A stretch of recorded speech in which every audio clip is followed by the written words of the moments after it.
Serge aussi. Et salut à tous la team. Salut, salut. Salut les gars, J'espère que vous allez bienvenue. bien. Alors, comme vous pouvez le voir, vous avez le gros beau gosse de Cyril en plein écran ce soir. Parce que on a Discord qui ne fonctionne pas, donc on a dû faire sur Messenger. Et sur Messenger, malheureusement, on n'arrive pas à scinder l'écran en deux. Mais vous pouvez me voir, je suis tout en haut à gauche. Coucou, coucou. Mais au moins, vous aurez le plus beau des beaux en Vous plein pouvez me écran, donc voir ça aussi. ce sera parfait. Donc voilà, pas de Simon ce soir. Les dernières semaines, c'était Cyril l'absent. Là, c'est Simon. Il est en séminaire d'entreprise, donc bon, il est bien évidemment excusé. Est-ce que vous allez bien? Est-ce que vous avez passé un bon week-end tous? Dites-nous tout ça dans le chat. Nous, on a passé un bon week-end. Est-ce que tu t'es régalé, toi, ce week-end, Cyril? On a passé un week-end, messieurs. Vous avez dû nous voir un petit peu sur les réseaux, notamment sur Instagram.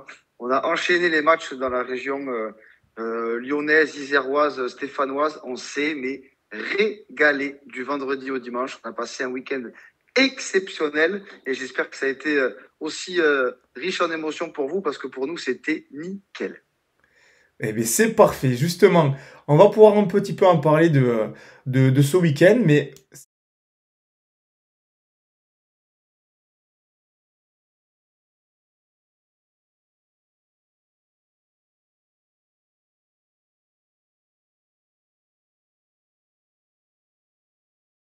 Donc, ok. Est-ce que là, vous nous entendez? Donc, le sommaire, il est passé vite, il n'y avait pas de son. Mais là, du coup, on fait un grand apéro à la carte où justement, on va pouvoir vous parler de notre week-end tour des stades. Parce que comme vous le savez, on a pour objectif de faire le plus grand nombre de stades, que ce soit en France ou à l'étranger. On a déjà fait des petits week-ends comme ça. On est allé dans le nord de la France voir l'île et Lens. Après, on est allé voir Marseille. Après, on est allé à Londres voir quelques matchs. Et ce week-end-là, ça tombait hyper bien. On a pu enchaîner les matchs, comme vous a dit Cyril, dans la région lyonnaise. Et du coup, le programme était assez chargé avec 4 matchs du coup au compteur. Avec le vendredi soir, un magnifique Grenoble 3. Le samedi, on enchaînait sur un Saint-Étienne-Monaco. Et le dimanche, on est allé voir Lyon-Lens avec un petit match bonus qui était le match de rugby, juste avant le Loup qui recevait le Racing en demi-finale de Challenge européen. Alors on va faire petit à petit. Donc vendredi, direction Grenoble. Qu'as-tu pensé du stade et du match, mon Cyril? Eh bien, quand on est arrivé à Grenoble, on s'est aperçu qu'il y avait une grosse partie des tribunes qui avaient été fermées par décision de la Ligue suite à des incidents qu'il y avait eu un petit peu plus tôt dans la saison entre Grenoble et Niort, il me semble, des fumigènes notamment qui expliquaient là cette fermeture de tribunes. Mais il y avait quand même une petite partie du COP excentrée, donc qui était excentrée sur la tribune latérale et pas derrière les buts. Il devait être peut-être entre 300 et 400, c'est dur de jauger. Eh bien, ils nous ont régalé. Moi, je ne m'attendais pas du tout à ça. J'avais aucune idée de comment ça se passait dans ce stade. Eh bien, pendant 90 minutes, ils ont braillé. En étant seulement 400, ils ont réussi à faire du bruit. Et j'ai été très, très, très agréablement surpris par l'ambiance à Grenoble. Je ne connaissais pas ça. Et tu vois, ça doit être intéressant d'y retourner quand le stade est plein parce que pour un public de Ligue 2, avoir un cop comme ça qui chante pendant 90 minutes, c'est quand même assez rare pour le souligner et j'ai été très très très agréablement surpris. Eh bien moi, je m'attendais Toi, totalement à tu ça connaissais, toi? parce que j'avais eu un Ouais. petit historique avec Grenoble où j'ai vu le premier match de ma vie au Vélodrome en 2009, je dirais. 2010 même, c'est l'année où on est champion, je crois.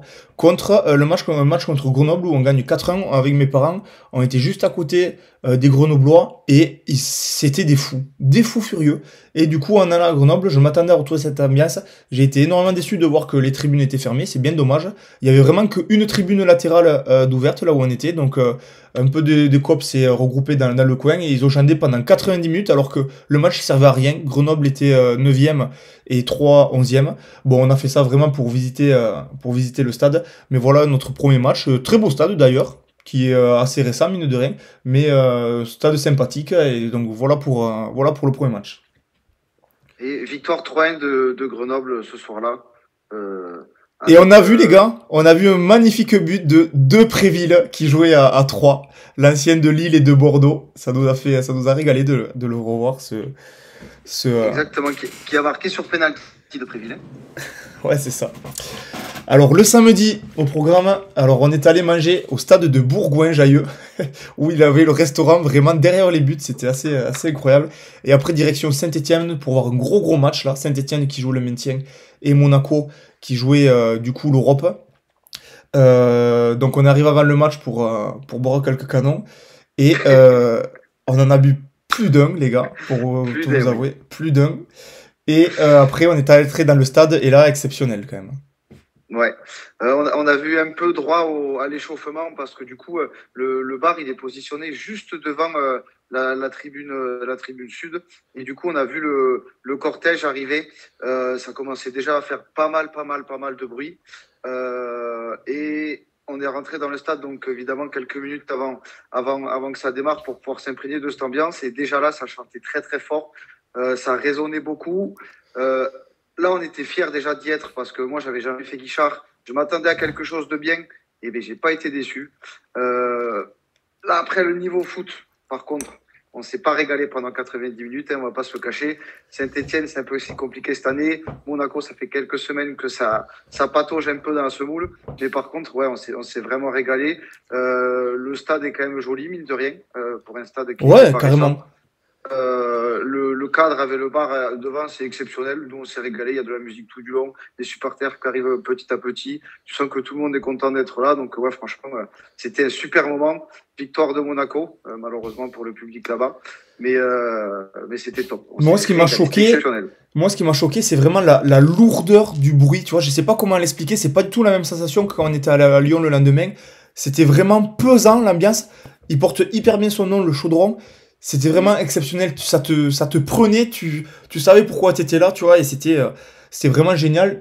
Je suis content d'avoir vécu un but de Saint-Etienne quand même, parce que du coup, ils ont mis un but, et un magnifique but en plus. Sacré but en plus, ouais. Mais ouais, content d'avoir vécu un but, je ne m'attendais pas à ce qu'il gagne quand même, parce qu'il y avait un sacré écart de niveau. Mais ouais, super match. Donc après le soir, nous voilà rentrés sur Lyon pour faire quelques folies pendant la nuit, et le lendemain... On est allé au stade mythique de Lyon, qui est Gerland, pour voir maintenant le Loup, le club de rugby de Lyon qui joue là-bas, en demi-finale de challenge européen contre le Racing. Et bien moi, j'ai trouvé ce stade magnifique, franchement. J'ai kiffé aller dans ce stade. Les à côté du stade, les abords du stade, j'ai trouvé ça très beau. Il y avait une bonne ambiance en plus parce qu'il y avait plein de food trucks, de bars, de la musique et tout. Bon, ça c'est vraiment ambiance rugby quoi. Mais même le stade en lui-même, je le trouve magnifique. Et comme on a dit avec Cyril, j'arrive pas à comprendre comment Lyon a pu faire autant de temps, en fait, autant d'années dans ce petit stade. Et alors moi j'ai une partie de la réponse parce que du coup j'ai demandé à Théo après, donc Théo qui est Kintoen là sur le chat, qui est là régulièrement, qui est supporter de Lyon, et qui me disait qu'en fait là pour le Loup ils avaient fermé une partie des tribunes hautes. Donc là pour le Loup maintenant Gerland ça contient 35 000 places. À l'époque où Lyon jouait là-bas il y avait 42 000. Ouais, c'est ça, c'était l'explication qu'il y avait eu. Mais... tout de même un peu plus grande, mais effectivement ça change quand même là du Groupama où il y a 57 000 ou 58 000 59 59 000 voilà personnes, donc c'est quasiment 20 000 de plus hein. Donc mais par contre je te rejoins, l'architecture de Gerland elle est vraiment atypique, les extérieurs du stade et tout c'est complètement différent de ce que tu vois ailleurs, et le stade il fait vraiment convivial, familial, il est chaleureux. Alors il y a peut-être l'ambiance rugby qui a joué un peu, mais j'ai été surpris par ce stade et on a vu un beau match de rugby, mine de rien. Ouais, pour la petite anecdote, Lyon s'est imposé, donc il y avait une bonne ambiance. Et voilà. Et après, du coup, direction le Groupama Stadium, du coup. Nouveau stade de Lyon. Qui est pas si loin, au final. Tu vois, qui sont pas très loin, les deux. On a mis quoi, 20 minutes de voiture pour y aller. C'est ça. Et voilà. Et là, par contre, tu arrives dans un stade flambant neuf où vraiment, grosse différence. Tu vois enfin, 60 000 personnes de capacité, ça donne quand même de gros gradins. En plus, c'est assez symétrique. Je veux dire, le stade il fait la même hauteur. Moi qui compare beaucoup avec celui de Marseille où vraiment c'est des vagues, les virages ils sont très bas et les latérales ça monte très haut. Là tout est homogène, un peu comme au Stade de France ou au Stade de Tottenham qu'on a fait. Et du coup ça montre la grandeur un peu du stade. Et j'ai été agréablement surpris par l'ambiance des Lyonnais et des Lensois, parce que du coup on était juste en dessous des Lensois, ils ont foutu un bordel pas possible. Et même, Ouais, même à Lyon, je m'attendais pas à ce qu'il y ait autant de bruit. Bon, ça vaut pas non plus quand même un Saint-Etienne ou un Marseille.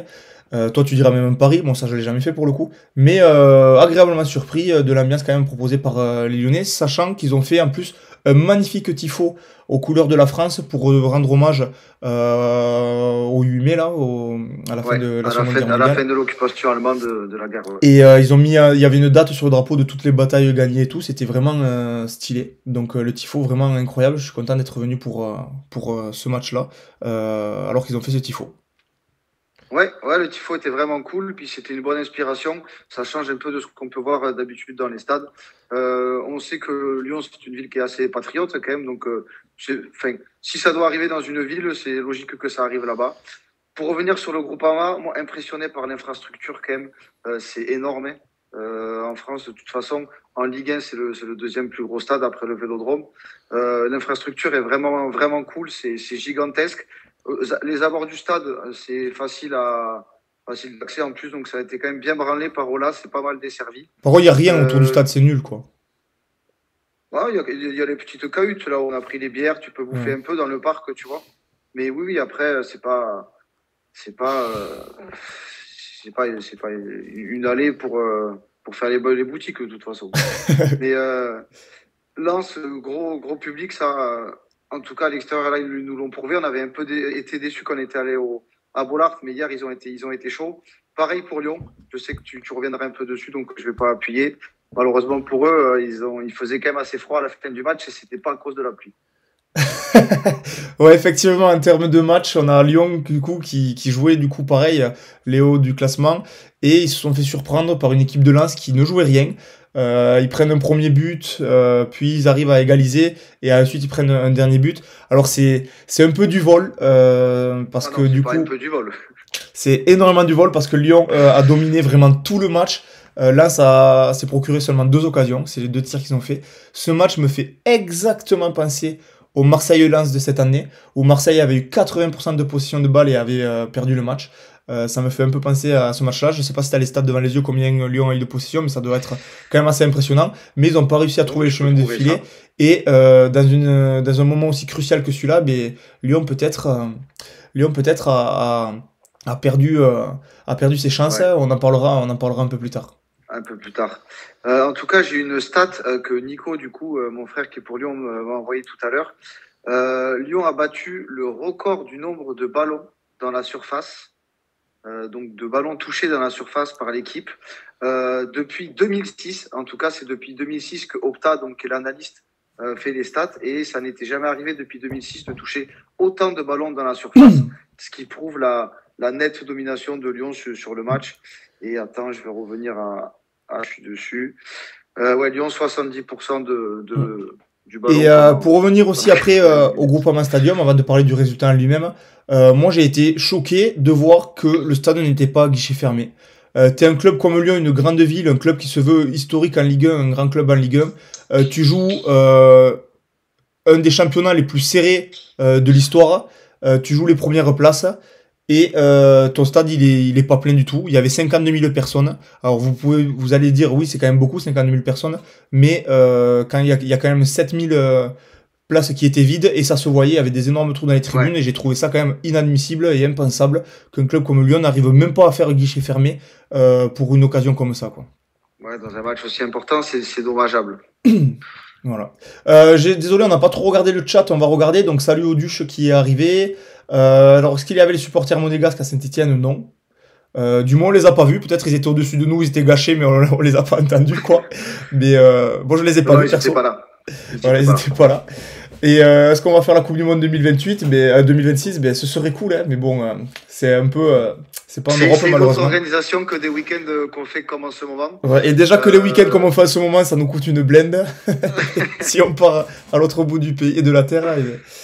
mais Enfin bref. effectivement, c'est une super idée et ça serait royal de pouvoir faire ça. Ouais, On se regardera ça, oui.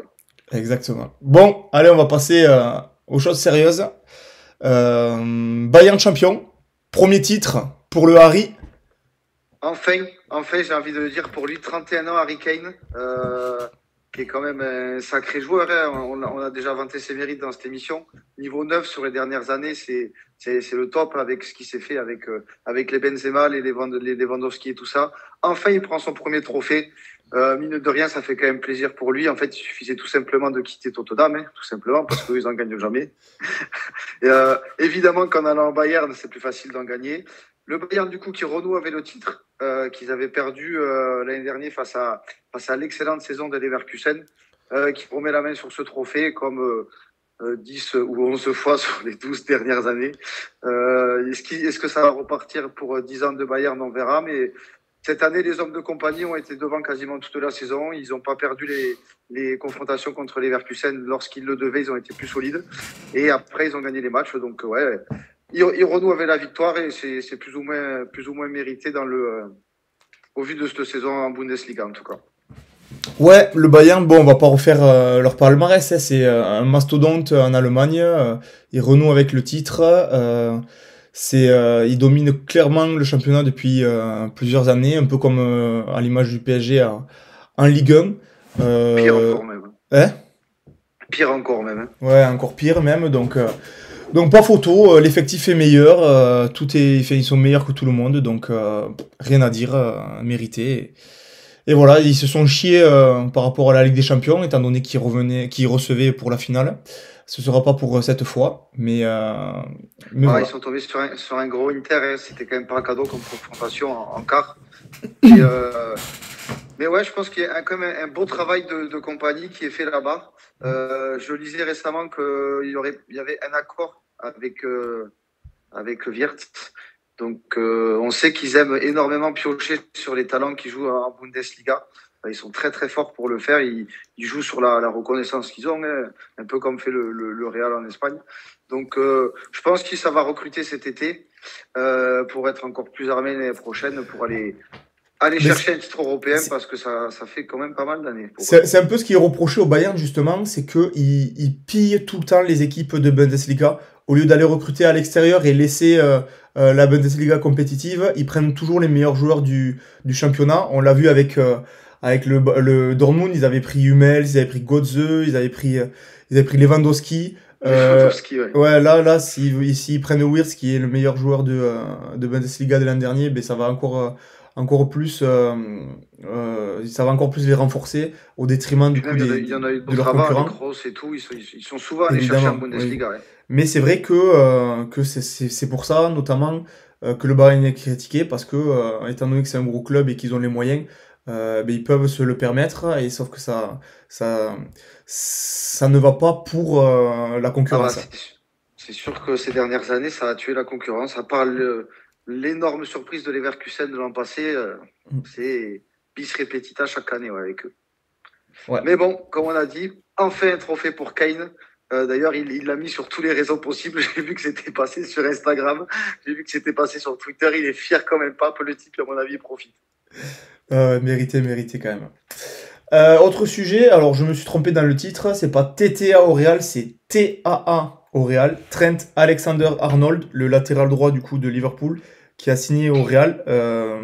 Fabrizio Romano l'a confirmé. On a eu le Here We Go, ouais. Comme quoi l'accord était total entre Alexander-Arnold et le Real. Bon, on s'y attendait. Hein. C'était quand même bien sorti dans les presses ces derniers temps. Il n'y avait quand même pas trop de doutes sur la destination. Il a également fait une vidéo, lui, pour annoncer son départ, en disant que c'était la décision la plus difficile qu'il avait eu à prendre dans sa vie de footballeur. Lui qui est au club depuis 2006, je crois, où j'ai vu passer un truc comme ça. Enfin, ça allait faire quasiment 20 ans ou quelque chose comme ça. Donc, ouais, le Real qui chope un des meilleurs latéraux, en tout cas offensivement. Ils en ont besoin parce que défensivement, eux, ils ont souvent des blessés et ça patauge un peu. Mais voilà, à voir ce que ça donne. Mais passer de Carvajal à Alexander-Arnold, bon, il y a pire quand même. Oui, non, mais c'est vrai que pour Alexander-Arnold, ça va être un peu déchirant de quitter son club de cœur, son club de toujours, pour les supporters aussi. On s'y attendait. Pour moi, c'est un bon choix. Je veux dire, quand tu quittes Liverpool dans cette forme-là, mais faut que tu ailles dans des clubs encore plus emblématiques et tout. Euh, Bon, là, le Il n'y a Real, pas de cette année, ils 80 vont être possibilités. certainement sur une saison blanche, mais ça fait quand même partie des plus grands du monde, hein, tout simplement. Donc, euh, donc voilà, le Real en avait besoin parce que, étant donné que Carvalho a été blessé, même s'il revient l'an prochain, il va être vieux. Là, on voit qu'ils sont obligés, ils ont pas de latéral droit remplaçant, ils sont obligés de jouer avec soit Valverde, soit Vasquez, où c'est pas du tout leur poste. Donc de le recruter, euh, mais ça va leur faire du bien. Même si défensivement, c'est pas sa meilleure saison. Je vois Skounis qui dit que c'est une recrue bidon. Il faut pas non plus oublier ce Il qu'il le a fait. porte pas, il le porte pas dans Ouais, il son faut pas cœur, le oublier ce joueur. qu'il a fait les saisons précédentes. Il a apporté quand même un nouveau truc à ce poste de latéral droit, d'être ultra offensif, d'aller tirer les coups de pied arrêtés et tout. C'est vrai Oui, on tu as avait raison rarement vu là-dessus. ça. C'est un peu lui qui a révolutionné le poste de cette façon d'être autant Mm. essuie-glace et de faire tout sur la longueur du terrain, d'être hyper décisif devant le but avec des passes décisives, des coups de pied arrêtés, les buts. Il y est pour beaucoup et tu as raison là-dessus. Exactement, donc ça, faut pas lui enlever. Et voilà, bon vent, le Real a besoin de nouvelles recrues. De toute façon, il recrute plus là. Ça fait quelques Ouais, moi années par contre, où c'est tout le temps la même équipe et ils font avec les jeunes. Donc là, voilà, je sais qu'ils veulent recruter encore. Ils vont faire, je pense, un gros chantier sur le mercato cet été. Ils en ont bien besoin. Je vois Duch qui parle de Saliba. Ben, il y avait des rumeurs, effectivement. Pourquoi pas, à voir. En tout cas, c'est vrai qu'en charnière centrale, ça va pas trop non plus. Donc, euh, donc à voir les recrues qu'ils font. est-ce que Saliba voudra y aller aussi? Parce que même si le Real Madrid, quand il t'appelle, tout le monde dit que tu peux pas refuser. Saliba, il est implanté en tant que patron de la défense dans un Arsenal qui marche ultra bien depuis des années, qui est en passe de faire peut-être sa troisième PL en étant second, qui est requalifié en Ligue des Champions depuis 2 ans, donc quart de finale l'an dernier, là actuellement en demi-finale. Il est dans une équipe qui est compétitive quand même, donc à voir s'il a vraiment envie d'aller là-bas. C'est pas sûr. Ouais, Mais on bon, verra à bien. sa place, j'y vais tous les jours. On verra bien, c'est clair. Bon, passons aux choses sérieuses. La Ligue 1 et la course à l'Europe, c'est encore une fois une folie. Plein de rebondissements cette semaine, mais toujours aussi alléchant et en attente des deux derniers multiplex qui vont arriver. Ça va être de la folie. Exceptionnel, comme chaque week-end en fait, de la deuxième à la septième place, ben, ça change à chaque match. Chaque match, donc à chaque fois qu'une équipe joue, elle double les autres, elle se fait doubler, l'équipe qui n'a pas joué se fait doubler, puis on attend la fin de la journée pour faire les comptes. C'est comme ça depuis un paquet de temps, et il nous reste encore 2 journées où, vu les écarts entre le deuxième et le septième, ça va forcément encore bouger, c'est pas possible autrement, sachant il reste des confrontations directes. Salut Ouman, bienvenue dans le chat. Oh, Effectivement, salut Lou! on parle du bordel derrière Paris. Et ouais, donc le gros perdant de cette semaine, comme on en parlait, c'est Lyon, qui met peut-être fin à ses rêves de Ligue des Champions. Ça va être très très compliqué. Ils ont une énorme échéance ce week-end à Monaco. Ça va être ultra déterminant.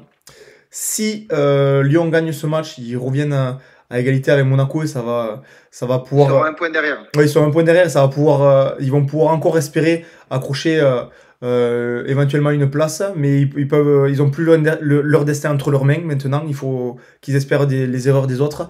Mais en tout cas, Lyon qui fait une grosse erreur dans cette course à l'Europe.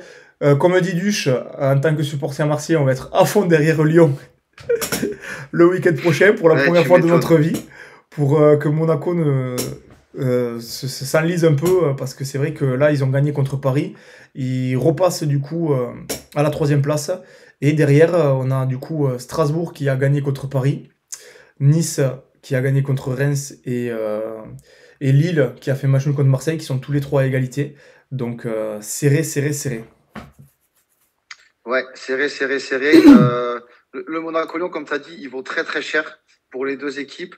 Bon, évidemment, si Lyon le perd, ça sera cuit, hein.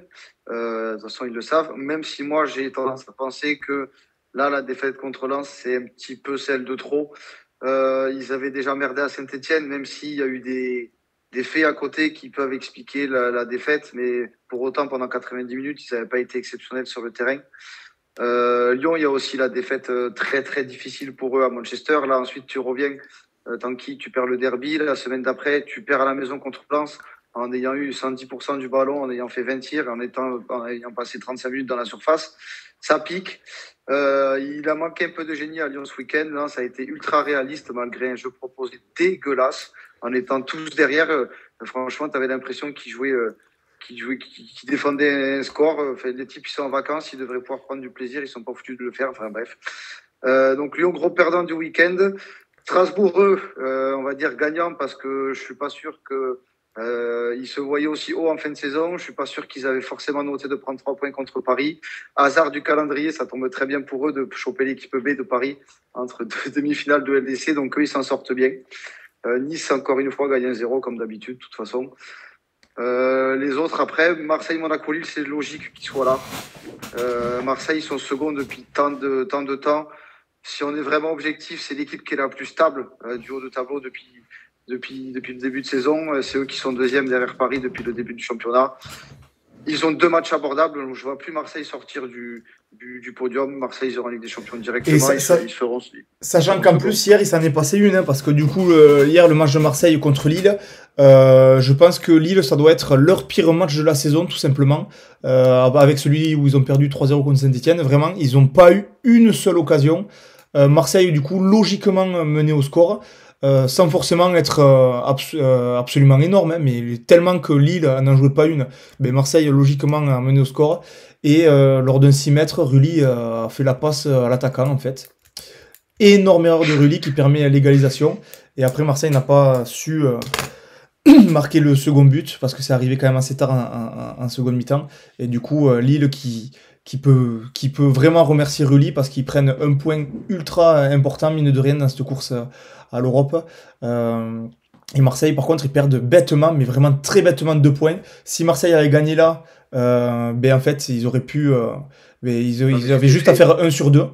Et là, ils vont devoir faire du 2 sur 2 pratiquement pour pas se faire doubler s'ils veulent vraiment rester second. Ouais. Là, pour parler un peu des calendriers, donc le calendrier de Lille, il se déplace à Brest, qui joue avec des claquettes depuis 3-4 matchs là, avant de recevoir Reims. Donc ils ont quand même un calendrier abordable. Il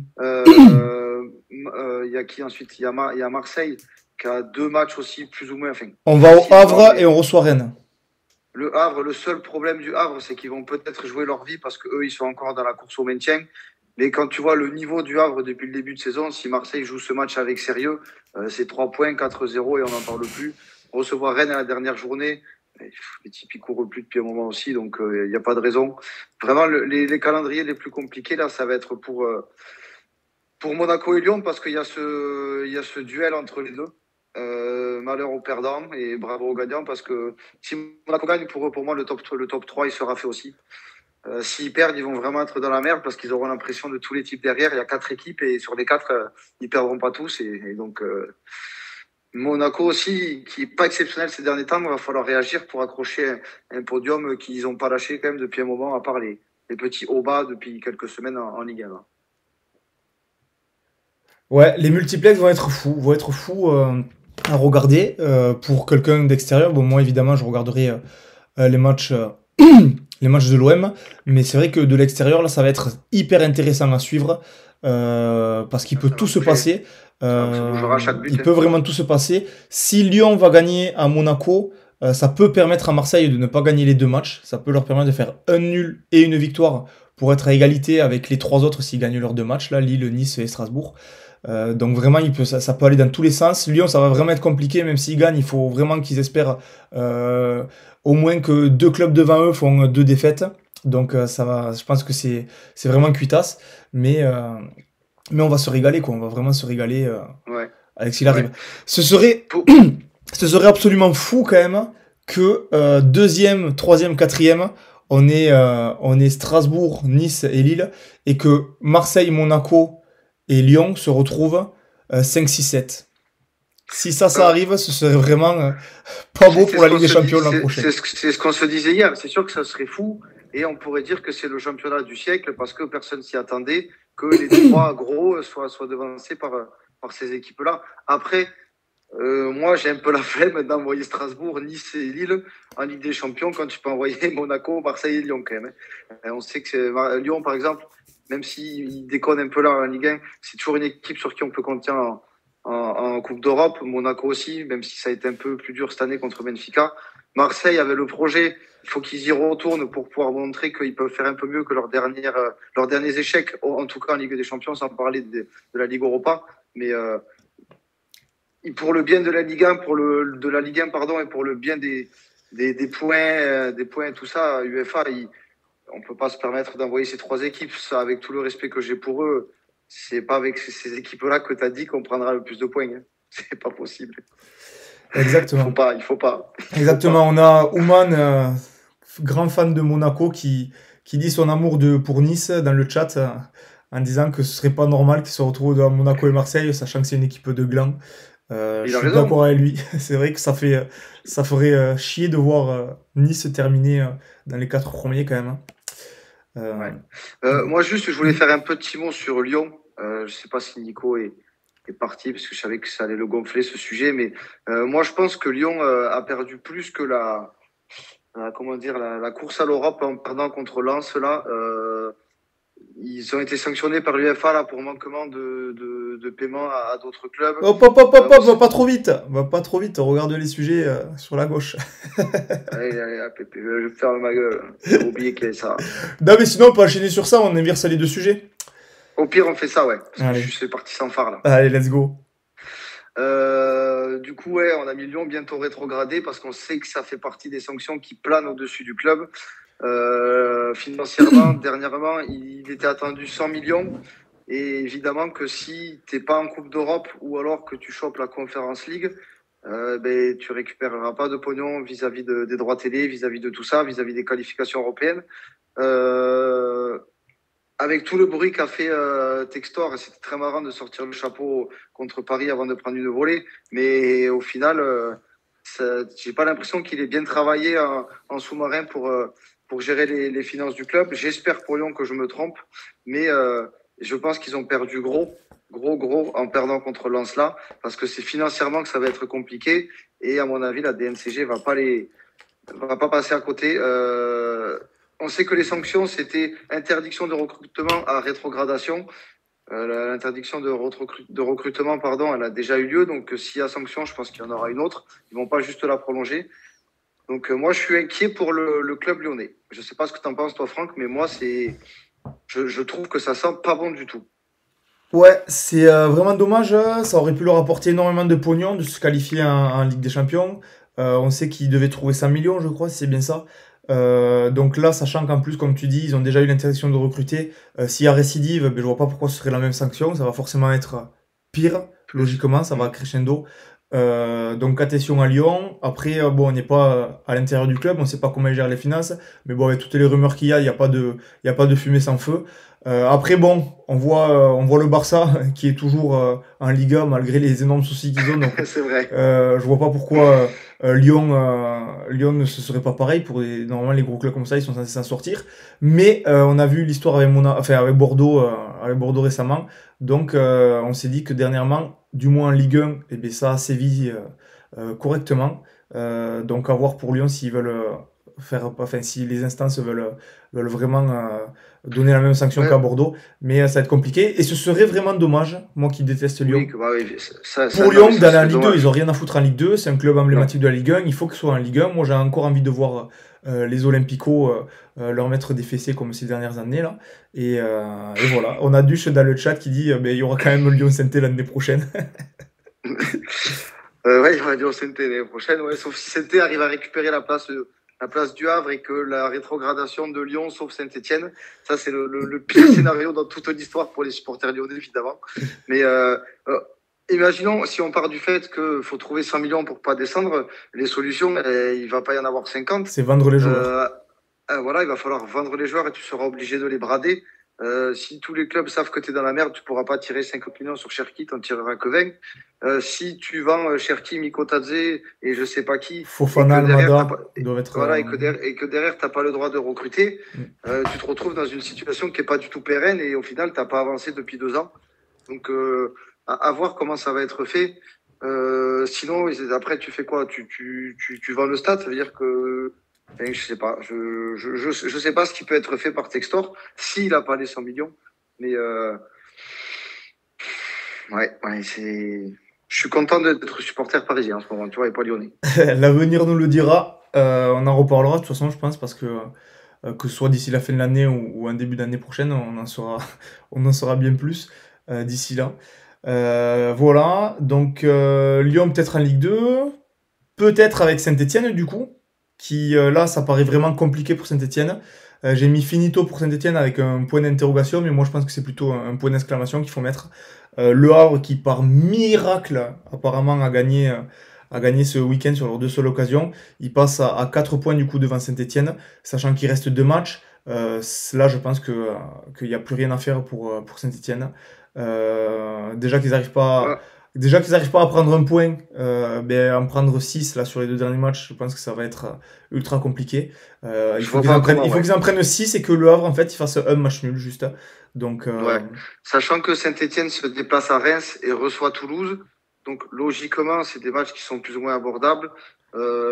Toulouse, même ils devraient avoir beaucoup plus de points, ils ne les ont pas. Et est-ce qu'ils vont pas lâcher un peu le dernier match en étant là, assurés d'être sauvés depuis la victoire ce week-end? Tandis que Le Havre, attends, je vais te foutu les trucs, j'ai mis où? Le Havre, il joue contre Marseille, du coup, ce qu'on a dit, et Strasbourg. Donc le Havre, potentiellement, ils prennent 0 point. Parce que Marseille doit absolument gagner, Strasbourg doit absolument gagner, eux, dans leur course à l'Europe. Donc, si après, Saint-Étienne fait le taf, peut-être que ça passera, parce que le Havre, pour moi, prendra 0 point sur les deux matchs.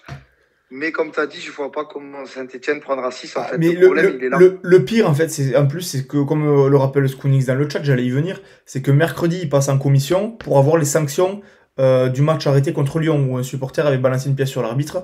Et on sait Ouais. qu'il y a des retraits de points en jeu. La dernière scène Il faut qu'il y en ait, équivalente, malheureusement. c'était C'était Lyon. en date, c'était Lyon-Marseille, où Payet avait été touché par un projectile. Lyon avait pris un point en moins. Donc, je vois pas pourquoi ce serait différent pour Saint-Etienne. Euh, Non, mais malheureusement pour le club de Saint-Etienne, c'est grave ce qui s'est passé. Donc il faut que la Ligue sanctionne. Et cette sanction, elle passe par des huis clos, elle passe par une amende et elle passe obligatoirement pour un retrait de points. On ne peut pas laisser passer ça avec tout ce qui est dit par la Ligue sur la sécurité dans les tribunes. Ils veulent pas faire venir les supporters adverses, machin, il faut respecter les arbitres, tout ça, tout ça. Tu peux pas, après une calamité pareille, quelque chose d'aussi grave, de laisser passer et pas sanctionner par un retrait de points, malheureusement pour eux. Donc après, je pense qu'ils vont pas leur enlever 3 points, dans le sens où tu leur enlèves 3 points, bah tu les fous en Ligue 2, quoi. Ça sert à rien de jouer les matchs. Et puis on plie boutique. Mais ouais, de toute façon, il faut qu'ils gagnent les deux. Donc même s'ils perdent un point, le calcul sera le même pour eux. C'est 2 victoires. Et c'est ça, quand même, malheureusement, on ne va pas les faire. c'est quand même vraiment dommage parce que quand ils sont montés de Ligue 2, ils arrivaient avec un projet sur le papier solide, dans les médias qui paraissaient solides, étant donné ce qu'ils annonçaient. Euh, Il y a eu un changement de direction, il y a eu de nouveaux directeurs sportifs qui avaient de l'expérience avec avec des clubs européens.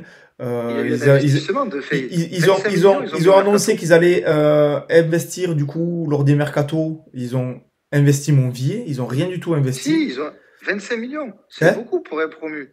25 millions, ils ont Oui, mais ils avaient investi. dit qu'ils mettraient plus et au final, t'as Ah vu les oui. joueurs qu'ils ont recrutés, c'est de l'argent hyper mal dépensé. Ah, alors, ça peut-être. Avec les directeurs sportifs qu'ils avaient à la cellule de recrutement, ils nous ont fait un pataquès comme quoi ils recrutaient des pointures qui avaient fait plusieurs clubs en Europe, je sais plus lesquels d'ailleurs. Si c'est pour recruter les pipes qu'ils ont recrutés, franchement, c'est pas la peine. C'est vraiment dommage pour un club comme Saint-Etienne de, euh, d'être remonté pour redescendre de suite, sachant le club historique que c'est. Et alors qu'on a des clubs comme Le Havre, Angers, ils savent même pas qu'est-ce qu'ils font en Ligue 1. Et chaque année, ils arrivent à se maintenir. Ouais. Mais je sais pas si tu voulais rajouter un truc sur Saint-Etienne, mais tant qu'on est un peu sur le maintien là, il y a Angers et Le Havre qui ont quand même fait une belle opération en gagnant ce week-end. Angers est allé gagner à Nantes dans une bouillie de foot apparemment du FC Nantes encore une fois, qui fait une fin de saison catastrophique, mais qui équivaut à leur niveau. Hein. Nantes là ils ont 32 points. Ils sont qu'à 1 point du Havre. Hein. Mm. Donc la chance de Nantes, c'est donc on a dit le calendrier compliqué du Havre, mais eux qui se voyaient sauvés il y a quelques semaines parce qu'ils avaient 5 ou 6 points d'avance, ils n'en jouent pas une. Les autres derniers ont réussi à engranger un nul, une victoire un peu surprise, et ils se retrouvent là. Apparemment, Camboire va être prolongé, je ne comprends pas trop pourquoi. Je sais pas Ben, si de tu toute as vu façon, la quand ils le scène virent, ils le reprennent après, donc dans 3 mois. autant qu'ils Pas le faux. prolongent. Mais non, Nantes, ça fait plusieurs. Je sais pas si tu as vu la scène de la Beaujoire. Donc il y a 35 000 personnes à peu près qui chantent tous en chœur, on se fait chier, mais vraiment absolument Ah oui, tout j'ai le vu. public chante, on se fait chier. Espérons que ça fasse réagir l'autre Brel de Kita là-haut, mais rien n'est moins sûr parce que lui, il avance avec des œillères depuis des années aussi. Et malheureusement pour Nantes, qui est un club mythique aussi de la Ligue 1, même si c'est un peu plus vieux, c'est quand même dommage de les voir à ce niveau-là. Ils ont des belles infrastructures, ils ont un super public. Et pourtant, ça fait des années qu'ils n'en jouent pas une. Alors, ok, il y a eu une finale de Coupe de France. Ils ont juste pris une valise par le TEF.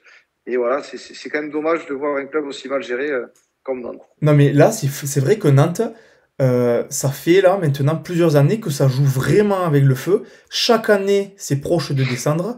Mmh. Ça joue comme de la merde. En plus, les seuls bons joueurs qui arrivent à sortir de Nantes, mais, dès tous les mercatos d'hiver, ils se font piller. Du coup, c'est vrai que là, ce serait presque mérité qu'ils se fassent une petite frayeur en jouant un barrage. Parce que Le Havre, qui sont juste un point derrière eux, ils peuvent espérer ne plus être barragistes au détriment de Nantes. C'est pour ça que les deux matchs contre Marseille et Strasbourg, bien que sur le papier il y ait 2, 3, voire 4 niveaux d'écart, et ben c'est pas non plus fait parce ils vont se donner comme des chiens pour essayer de sortir de cette zone Ouais, pour de éviter le barrage. barrage, ouais. Mm. Tout à fait, ouais. Tout à fait. Et après, bon, on a Angers et Reims qui sont à 33 aussi. En soi, c'est même pas un match, c'est même pas une victoire d'avance sur le Havre. Donc là aussi, il y a une course quand même au maintien qui est assez intéressante à suivre. C'est moins excitant évidemment que l'Europe, que la course à l'Europe en tant que supporter neutre. Mais sur les deux multiplex, il faudra suivre ça. Donc il y a encore quand même pas mal d'équipes engagées qui ont des choses à jouer sur les deux multiplex. On risque de se régaler là sur les 2 prochains week-ends. Allez, pour enchaîner tout le temps avec les montées et les descentes, là, on va changer de sujet, on va parler du Paris FC. Paris FC, du coup, qui est le second club à se qualifier, du coup, pour la Ligue 1. On a Lorient, qui, dès la semaine dernière, a été, euh, a été mathématiquement assuré de monter en Ligue 1. Ce week-end, c'est le PFC qui a été assuré, du coup, de monter en Ligue 1. Ils vont se jouer le titre la semaine prochaine, parce qu'ils ont que 2 points Ouais, d'écart au classement. Et exactement. si Lorient fait un faux pas et que Paris gagne, ben c'est Paris FC qui est champion de Ligue 2, sinon ce sera Lorient. Donc voilà, il y a le titre à jouer, mais le PFC du coup qui monte en Ligue 1. Et ça, honnêtement, quand on a vu l'annonce de novembre, en sachant qu'il s'était fait racheter par Bernard Arnault et par Red Bull, eh ben je suis content, moi, que le PFC monte en Ligue 1, parce que avec les ambitions qu'ils ont et le projet qu'ils annoncent, ce serait dommage de faire une saison de plus en Ligue 2, sachant qu'on sait que le championnat de Ligue 2, il est quand même assez compliqué et assez aléatoire. Donc là, le fait qu'ils montent en Ligue 1, ils vont pouvoir dès à présent mettre en place leur projet et ça va venir, j'espère, amener de la concurrence dans le haut du tableau. Peut-être pas de suite, il faut le temps, il faut pas non plus voir en grand. Mais en tout cas, par rapport à ce qu'ils annoncent et par rapport aussi aux moyens qu'ils ont, parce qu'on on les connaît les moyens, et bien, je pense que ça peut être très prometteur. Ouais, ouais, je suis d'accord avec toi. Ça aurait été pas une année de perdu en Ligue 2, mais presque, parce que c'est évidemment plus compliqué d'aller chercher des joueurs avec un projet Ligue 2, même si tu sais que tu vas jouer la montée, voire le titre. Donc c'est bien pour eux qu'ils soient montés. Tu l'as dit, il y a des moyens. Il y a une enveloppe entre 70 et 100 millions annoncés. Donc pour un promu, c'est absolument énorme. Je ne suis pas sûr que ça soit déjà arrivé en histoire de la Ligue 1 qu'un promu ait autant de moyens à mettre sur le premier mercato. Ça équivaut en gros au top 7, top 8 actuellement de Ligue 1. Hein. Donc c'est quand même costaud. Denisot, donc, qui est membre du comité du Paris FC, a clairement annoncé que lui, son but, c'était d'aller chercher les pépites de la région parisienne pour les faire grimper et faire vraiment un projet avec ces pépites-là, vraiment qui gravitent autour de Paris et de faire un truc différent de celui du Paris SG, où il y avait des stars où fallait vraiment que ça soit bling bling pendant longtemps et foutre des grands sacs tous les étés, tous les hivers pour avoir des joueurs. Là, vraiment, le projet il est différent, mais avec une vraie optique de s'installer durablement en Ligue 1 et de petit à petit aller, comme tu as dit, concurrencer de plus en plus haut, quoi. Et on aura le derby le plus proche de France avec seulement 44 mètres qui séparent le parc de Chambouin. Alors, je ne sais pas si vous avez vu les photos circuler ou pour ceux qui sont déjà allés voir le Stade Français ou Paris. Vraiment, les stades, ils sont à côté. Et pour être encore plus précis, il y a la boutique du PSG qui est à l'intérieur même de Chambouin. Oui, parce qu'il faut savoir que le PFC il joue un temps normal à Charleroi. Et Charletti. Oui, putain, Charletti. Et là, du coup, pour leur projet, ben, ils ont décidé de prendre le stade du Stade Français, du coup, au rugby, qui se trouve à côté du parc. Donc, ouais, ça va être un derby le plus rapproché, même peut-être du monde. Hein. 44 mètres, ouais. Ah ouais, je pense que. Il y a qu'une allée qui sépare. Je vois pas comment il peut y avoir un derby plus proche. Donc ça va être cool. Bon, bien évidemment, les deux équipes ne joueront jamais en même temps parce que pour des questions de sécurité, de gestion des flux et tout, ce serait beaucoup trop compliqué. Après, ouais. Juste, c'est bien que tu parles de ça parce que la gestion des flux, à voir comment ça va prendre quand même. On sait que là, pour remplir petit à petit le stade, ils avaient fait la gratuité à partir du rachat jusqu'à la fin de saison. Donc, effectivement, on était passé d'une moyenne de 3000 à 7-8. Et puis là, je crois que dernièrement, avec la montée, ça a encore un petit peu monté. À voir s'ils arrivent à créer un engouement au niveau supporter pour pouvoir encourager les joueurs. Je ne sais pas si dans la région parisienne, il y a beaucoup de types qui suivent le Paris FC ou qui ont envie de se détacher de Paris pour aller les suivre. On verra ça l'an prochain. De toute façon, ils sont obligés de créer quelque chose pour essayer d'apporter de l'engouement. Là, c'était les places gratuites. Comme dit Skounix, on verra s'ils le maintiennent en Ligue 1, ça m'étonnerait. Je pense que pour pouvoir amener cette ferveur-là, il va falloir aussi acheter des noms clinquants, mine de rien, parce que t'as beau vouloir recruter des pépites, pour que ça marche, il va falloir quand même une star pour que ça puisse amener de l'engouement et du monde. Donc à voir comment ils se débrouillent. En tout cas, le projet est beau, le projet est prometteur. En plus, ils sont associés à Red Bull, qui savent gérer, intelligent, ouais. qui savent gérer ce genre de projet. Donc ça va être un énorme plus pour eux. Mais c'est alléchant en tout cas comme idée. On verra un club de plus, un nouveau club en Ligue 1. Je sais pas s'ils y ont déjà été de leur histoire. En tout cas, moi, j'ai pas souvenir, ça c'est sûr. Il y a longtemps, mais dans les années 70, quoi. Voilà, donc c'est bien. Ça fait enfin un second club dans la capitale française. Parce qu'on est une des seules capitales à pas avoir de club à pas avoir de derby, dans la capitale, quoi.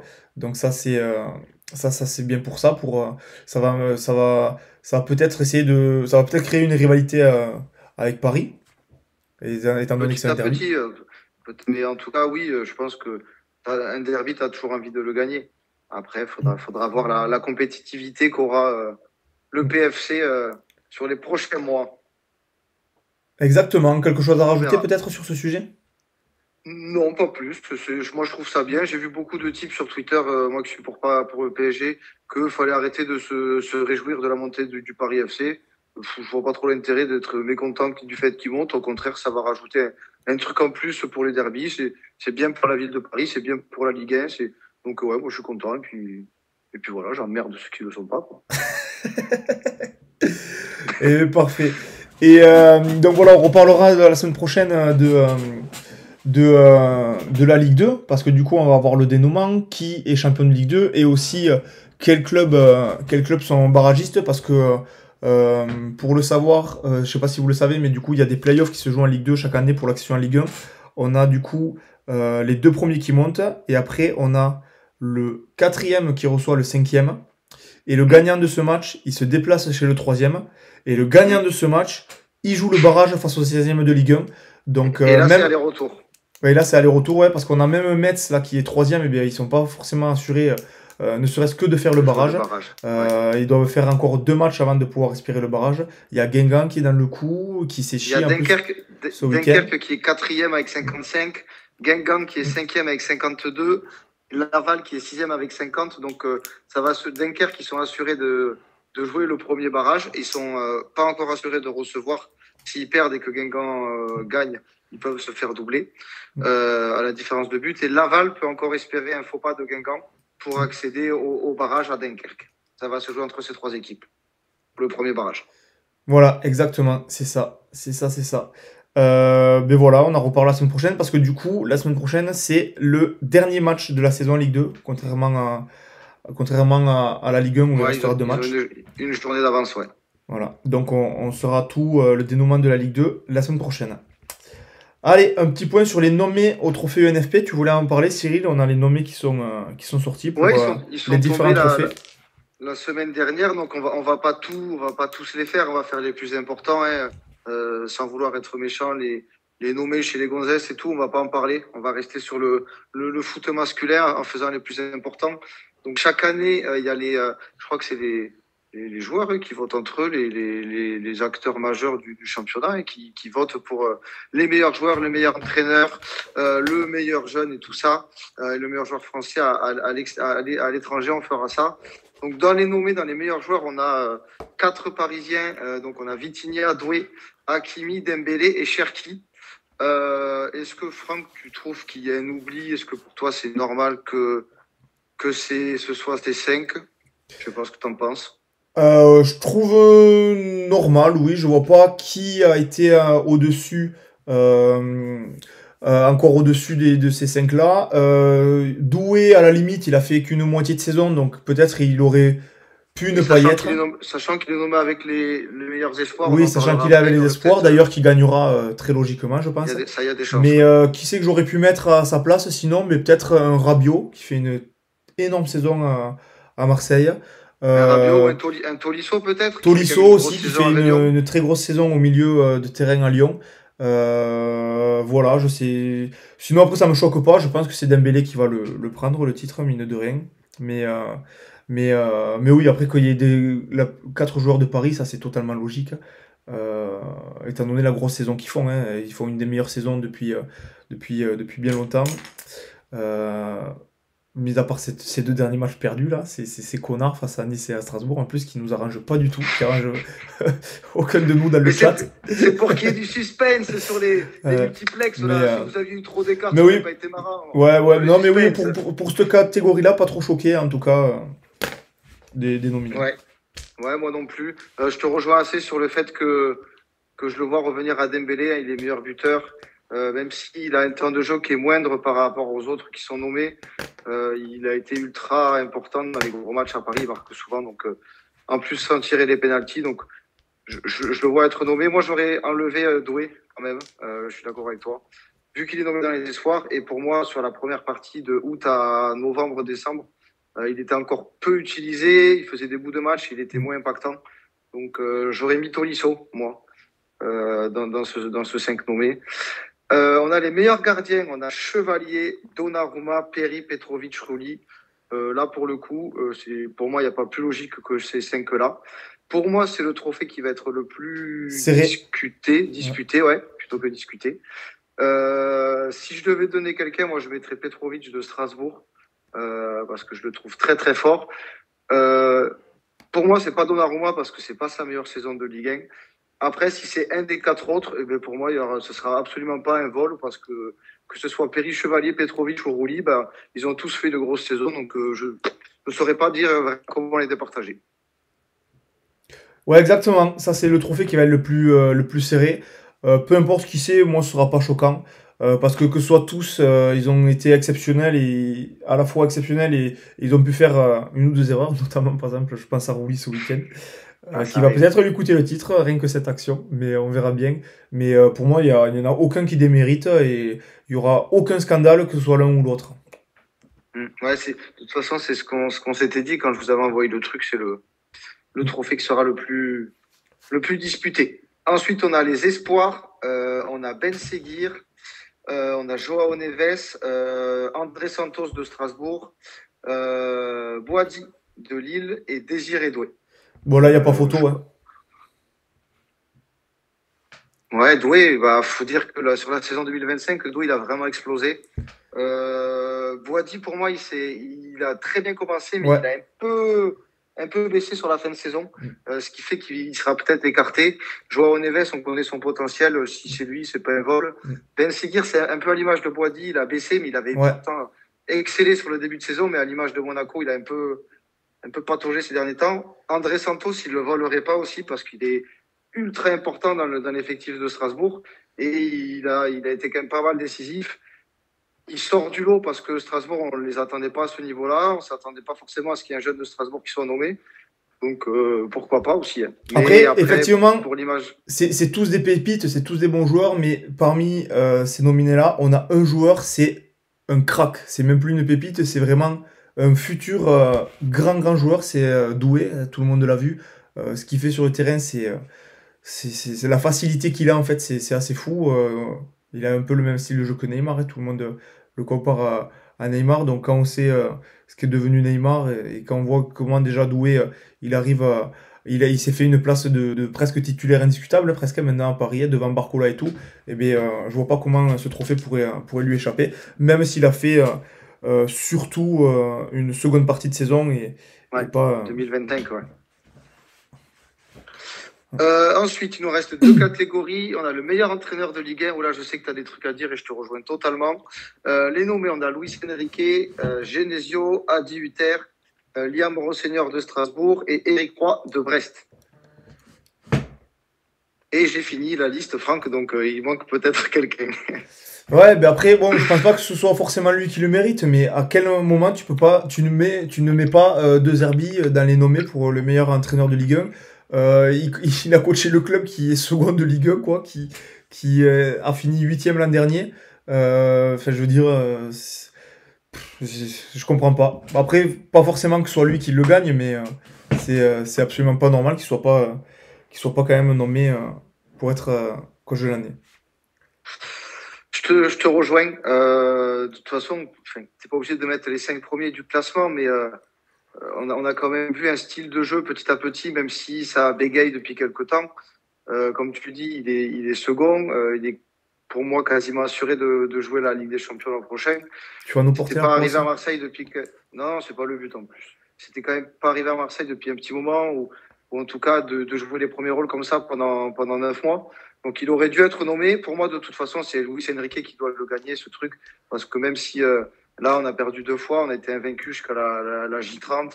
Meilleure attaque, meilleure défense, meilleur buteur, meilleur passeur. Il n'est pas pour rien. Le jeu du PSG, il est intéressant à regarder, il est joli. Donc, je vois pas comment c'est pas Enrique qui gagnerait ce truc, même si les autres sont des super coachs, notamment celui de Strasbourg. Mais j'aurais peut-être enlevé Éric Roy cette année, qui avec Brest qui est dans le top 10, mais bon, je trouve qu'Éric Roy ne mérite pas la place qu'aurait mérité De Zerbi, en tout cas. C'est clair, c'est clair. Mais quoi qu'il arrive, même s'il y avait eu De Zerbi, pour moi, c'est Enrique qui doit gagner ce trophée. Ouais. Et le dernier, parce qu'après, on ne regarde pas la Ligue 2 et le foot féminin, c'est le meilleur joueur français qui évolue à l'étranger. Donc, on a Jules Koundé, Mike Maignan, Mbappé, Olysée et Saliba. Bah, les nommer, c'est plutôt logique aussi. Et du coup, moi, je donnerais à Koundé pour le nombre de titres qu'il aura gagné cette année, tout simplement. Ouais, moi, j'aurais aimé voir Marcus Thuram, qui fait une belle saison avec l'Inter. Les suiveurs du foot italien disent que quand il est là, l'Inter joue mieux. Il arrive à faire briller Lautaro Martinez. Il s'entend super bien. À la place de Maignan, tu le mets. Par exemple. Parce que Maignan a fait des boulettes. Nous, on a Seb, là, un copain qui est supporter de Milan, qui a dit que Maignan, c'était loin d'être sa meilleure saison. Donc, moi, j'aurais aimé voir Thuram. Sinon, je vois pas forcément qui a été oublié. Dites-nous dans le chat si vous pensez à quelqu'un, les gars. Après, Mbappé, vu les stats qu'il a cette année, même s'il n'est pas exceptionnel dans les grands matchs, il peut très bien le gagner. Mais Koundé, avec la saison qu'il fait, avec ce que réalise le Barça, ou Saliba, moi je mettrais Koundé ou Saliba, et ça ferait plaisir de voir des défenseurs. Et Saliba, c'est pareil, c'est pas sa meilleure saison, mine de rien. Non, mais bon, son club fait une grosse saison, donc moi je le trouve très fort. Il a pocket Mbappé, par exemple, dans son duel contre le Real, donc à voir. Mais ça pourrait être aussi bien que soit récompenser des défenseurs et pas forcément des types qui statent. Yes. Allez, on va enchaîner avec ce qui s'est passé voilà pour les trophées, ouais. Cette semaine. On va enchaîner avec ce qui s'est passé cette semaine. Du coup, un point LDC, un point Europa League. On va commencer par l'Europa League. Vite fait, un petit mot, histoire de se mettre à jour, de de voir qu'est-ce qu'il est passé. Donc on avait les 2 demi-finales du coup d'Europa League qui se sont jouées jeudi soir. Donc on avait Bilbao, Manchester United et Tottenham contre Glimt. Je sais pas comment ça se prononce, Bodo Glimt, ouais. ce club à la C'est ça, con. Bodo Glimt. Donc bon, on a un Glimt qui était quand même assez inattendu à cette demi-finale, qui est allé éliminer Lazio, qui avait fini premier du coup d'Europa League. Sinon les tous autres c'était 2-3-4, un peu comme à la Ligue des Champions. Ouais, Et ouais. Tottenham du coup qui a logiquement gagné malgré sa mauvaise saison. De toute façon, ils savent que ils font une des pires saisons de leur histoire, donc ils donnent tout sur l'Europa League pour pouvoir espérer accrocher cette Ligue des Champions et ramener tout C'est simplement clair. le titre. Donc voilà, Tottenham qui s'est logiquement imposé. Et Juste, je te coupe vite fait. Imaginons que Tottenham gagne l'Europa League l'année où Kane s'est barré. Même si, ça fait même, 2 ans même qu'il si se barre. même si, ah oui, pardon, même si Kane a pris un trophée là, ça serait quand même marrant que Tottenham, 2 ans après, chope un truc. Ouais, c'est clair, c'est clair. Et on avait l'autre demi-finale, Bilbao United, où un peu dans le même style que Tottenham, même totalement dans le même style que Tottenham, United fait une saison de merde en championnat et donne tout sur l'Europa League. Sauf que United, contrairement à Tottenham, se déplaçait chez les favoris, tout simplement, Bilbao. Pourquoi ils sont favoris? Tout simplement parce que la finale est chez eux et parce qu'ils étaient invaincus en championnat, enfin même invaincus à domicile, tout simplement. Donc se déplacer à Bilbao, c'était quand même pas donné pour United. Et ils ont profité d'une gentillesse de l'arbitre, on va dire, qui a mis un carton rouge à Bilbao. C'est pas une gentillesse, c'est une connerie, oui, c'est une erreur d'arbitrage. Qui met un rouge à Bilbao d'entrée. Du coup, ils ont pris valise. Et du coup, ça risque d'être très très compliqué de Bilbao de revenir à United. L'ambiance à Bilbao était totalement folle. J'ai rarement vu ça. Exceptionnel. Honnêtement, j'ai rarement vu ça à la Exceptionnel. télé. D'entendre autant de bruit. L'hymne avant, ça m'a donné des frissons. Et même pendant le match, à 3-0, à Ça 0-3, n'arrêtait pas. ça Ça n'arrêtait n'arrêtait pas. pas. Ça Ça n'arrêtait pas. sautait C'est un de truc de fou. partout, ça chantait, ouais, c'était vraiment incroyable. Bon, après, on sait que les Basques, c'est une grosse ambiance. On l'avait vu à la Sociedad l'an dernier quand ils avaient reçu Paris. Bilbao, pour moi, c'est encore plus fort au niveau ambiance. C'est des vrais fans de l'Écusson et du Pays Basque. Ils ont honoré leur réputation, en tout cas sur ce match-là, alors même que leur équipe, ben, eux, honoraient pas forcément leur statut de favori. Ouais. Ils ont été exceptionnels, de fou, pendant 90 minutes. Après, le rouge change le match. Le penalty, moi, je le trouve déjà un peu généreux. Mais certes, allez, disons qu'il peut se siffler. Mais s'il doit être sifflé, pour moi, c'est à vitesse réelle. Je trouve que c'est beaucoup trop léger pour que ce soit la VAR qui intervienne et qui appelle l'arbitre. Pour moi, c'est pas une erreur manifeste, comme ils disent, ou flagrante. Dans ces cas-là, il faut siffler l'espèce de petit plaquage de Timber sur Gvara et tu siffles tout dès qu'il y a un corner ou un accrochage, on s'en sort plus. Donc si ça avait été sifflé à vitesse réelle, pourquoi pas? Parce que ça va vite, parce qu'on ne sait pas, mais que la VAR appelle, moi je trouve que c'est une vraie erreur et ça change le match. La double sanction en plus avec le rouge, pour moi, elle est complètement impensable, c'est n'importe quoi. Et derrière, évidemment, qu'à 2-0 à 11 contre 10, bah, c'est beaucoup plus facile Et en plus, pour Manchester de gérer. comme dit Duche, j'allais le dire justement, il y a une main juste avant le penalty sur la même action qui amène au penalty. Donc, quitte à avoir la VAR, mais tu checkes depuis le début de l'action et le penalty aurait plus en pu tête, ça. être refusé. Et ouais, Enfin une bref, raison de plus on risque de se bêtise retrouver avec une finale totalement improbable, comme la qualifie Skunix, l'affreuse finale entre Manchester United et Tottenham, qui font leur pire saison, et ils vont se retrouver en finale d'Europa League, et ça va être... enfin, à moins qu'il y ait un retournement de situation, mais malgré tout, là, je vois pas comment il peut y avoir un retournement de situation. Eh bien, tu vois, alors moi, j'ai du mal à voir Bilbao retourner la situation, qui plus est à Manchester. Par contre, Tottenham, je suis sûr qu'ils peuvent faire caca culotte. Ils ont pris un but à la fin qui, entre guillemets, donne un peu de chance à Glimt parce que t'as plus que 2 buts au lieu de 3. C'est une équipe qui est joueuse. Glimt, ils sont quand même pas arrivés là par hasard. Ils ont mis pas mal de buts dans cette compétition. Donc, je suis sûr qu'ils peuvent marquer assez rapidement et faire en sorte que Tottenham ne gère pas. Il n'y a pas forcément une expérience phénoménale à Tottenham. Il faut une saison catastrophique. Pourquoi pas cette surprise, mais bon, effectivement, quand tu vois les matchs aller, tu songes à cette finale catastrophique. Ouais. Ouais. Allez, passons à un plus intéressant, la Ligue des Champions. On a eu, on a Comment? eu, Comment? on a eu deux matchs. On va en parler plus en détail. Alors, je suis désolé, c'est un peu tard, les gars, parce qu'on a pris l'émission un peu tard. Peut-être on zappera, on ira un peu vite sur les tops et les flops. Enfin bref. On aura le quiz. Là, quand même, il faut qu'on s'y attarde un peu parce qu'il y a notamment le PSG. C'est les demi-finales de Ligue des Champions, c'est pas rien. Donc, on va commencer par le match de mardi avec Arsenal-Paris. Tom Paris, Cyril, qui est allé gagner à Arsenal Il fait gagner euh, Arsenal. dans un match très C'est la- tactique. Ouais, seulement la troisième défaite d'Arsenal cette saison. Il y en a eu une en championnat, une en coupe. Ils étaient invaincus, je crois, sur leur base en Ligue des Champions. Donc très très costaud d'aller gagner là-bas. Match tactique, tu l'as dit. Je pense que pour les suiveurs neutres de ce match, en tout cas ceux qui sont pas fans d'Arsenal ou fans de Paris, c'était un match qui était moins agréable à regarder que l'excellent Barça-Inter dont on va parler après. 25-30 premières minutes de Paris exceptionnelles, j'ai trouvé. On courait de partout. On était au-dessus tout simplement d'Arsenal chez eux. Ils n'ont pas réussi à mettre en place leur jeu. On marque hyper tôt sur une attaque de 27 passes. C'est un record sous Luis Enrique en Ligue des Champions. Super débordement de Gvara qui fait une passe en retrait pour Dembélé.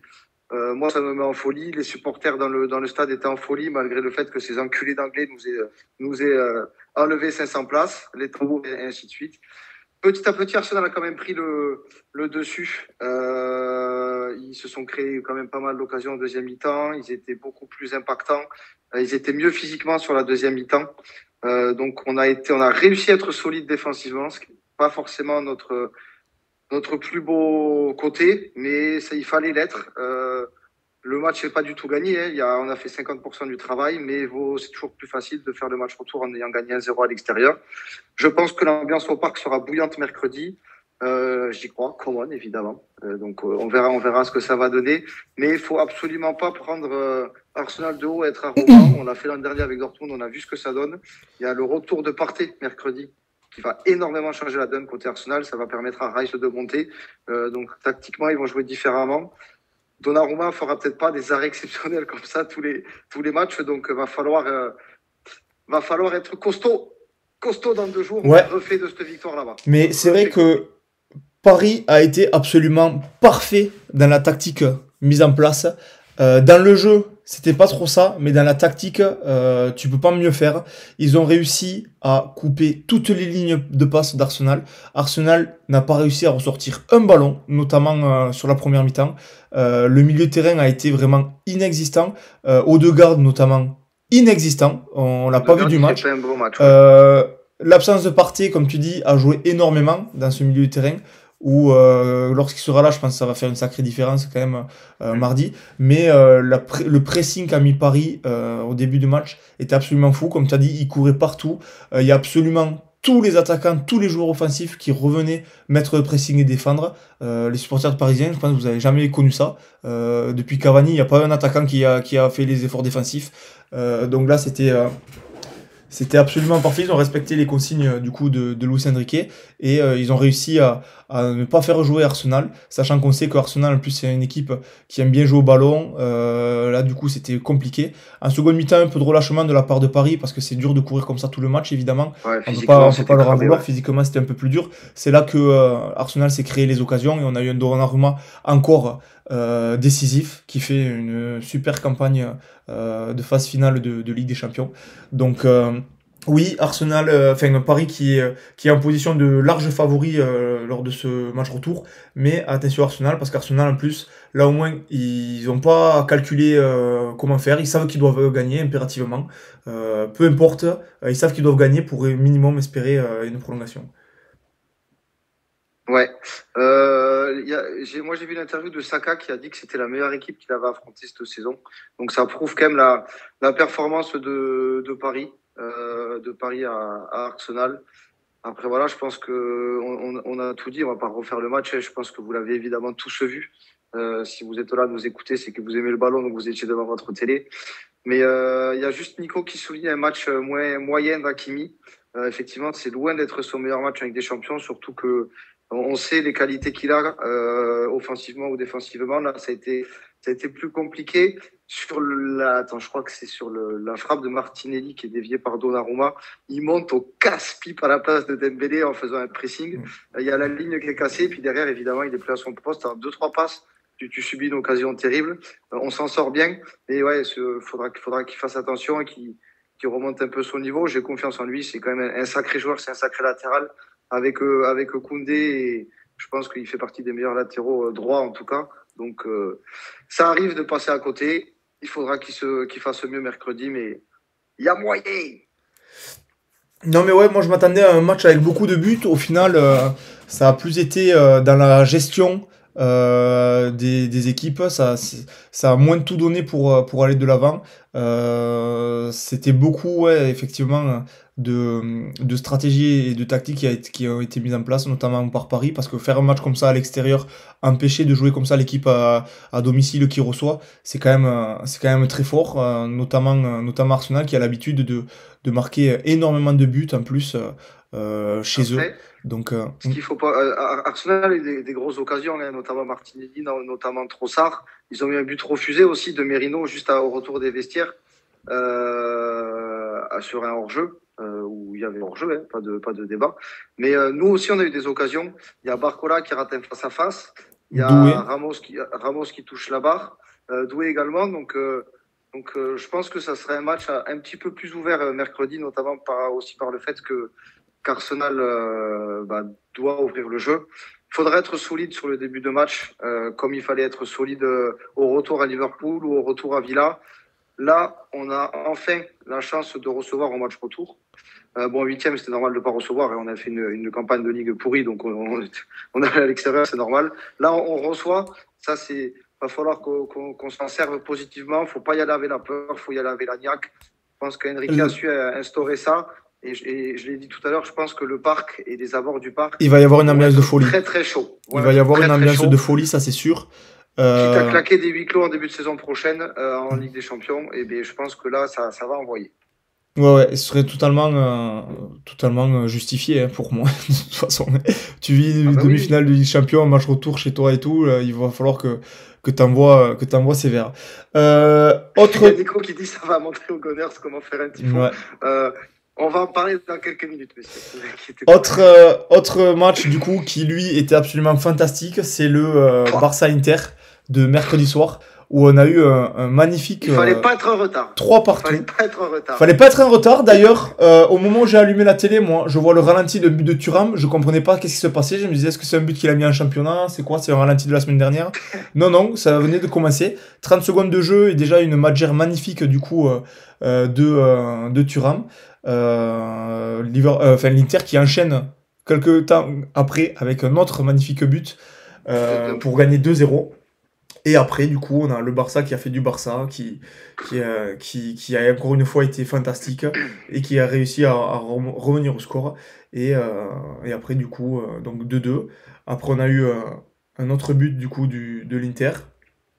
Et après, le Barça qui égalise une seconde fois pour revenir à 3-3.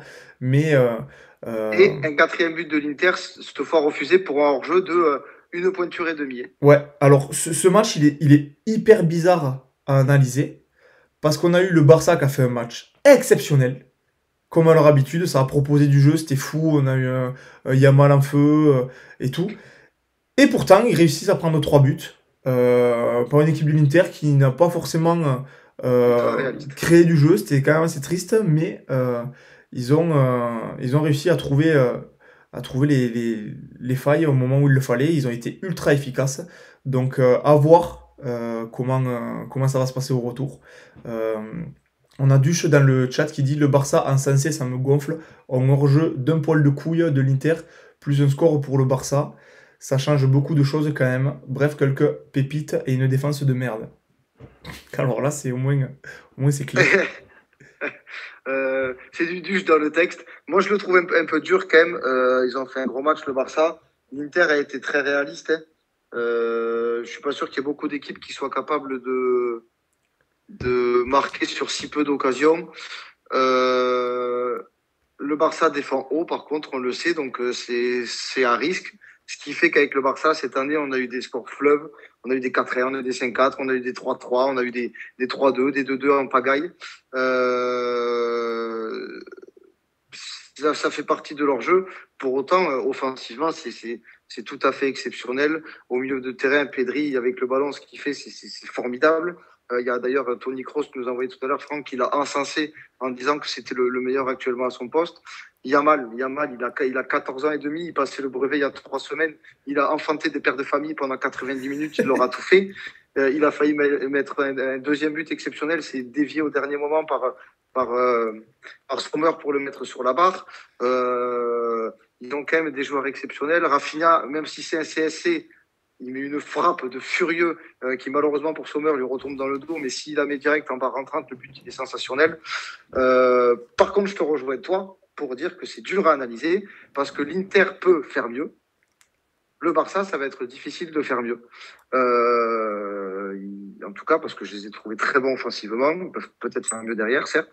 Mais du coup, avec le fait que le retour il soit à Milan, je ne sais pas pourquoi je vois l'Inter s'imposer. Je vois l'Inter faire du grand Inter de Milan, réussir à marquer, à bien défendre. Je pense qu'ils sont obligés d'avoir analysé le match sur Yamal pour que ça passe pas. Il ne peut pas leur refaire l'amour comme ça pendant 90 minutes. Donc, moi, je vois l'Inter. En plus, on a vu que loin de leur base, le Barça, ils ont quand même du mal. Ils ont perdu le match en quart de finale contre Dortmund 3-1. Bon, après, ils étaient un peu plus larges, ils ont laissé un peu plus de lest. Mais mine de rien, à voir, l'Inter, on sait que c'est solide. Il peut y avoir une grosse ambiance là-bas quand même. Hein?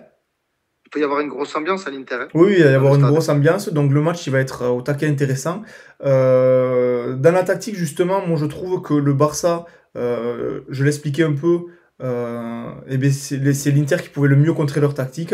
Flick, il s'est pas trop adapté à ça, il a continué à jouer quand même hyper haut, alors que justement, je pense que c'était pas forcément ce qu'il aurait fallu faire. L'Inter en a profité pour aller planter ses buts. Mais ouais, le match va être ultra intéressant, c'est dès demain. Donc à voir, mais pour moi c'est léger avantage à l'Inter, mais c'est quand même du 50-50. Quasi 50-50, ouais. Si tu avais des pronostics à faire là sur les deux matchs, ça serait quoi?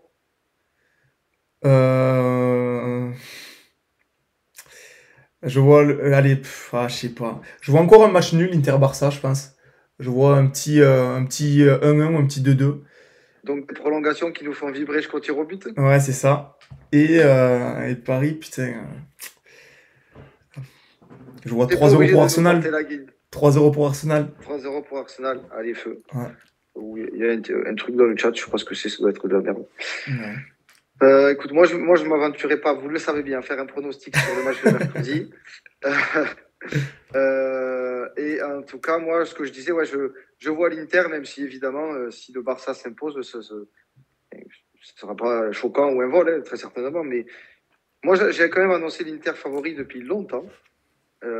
Donc, pourquoi pas aller chercher ce final. Je pense qu'ils peuvent le faire. Ah, et Skounix, on a Sergio qui demande où sont ces 5000 € parce qu'il avait trouvé le bon score exact. Et tu avais dit que tu offrais 5000 € à ceux qui trouvaient le score exact.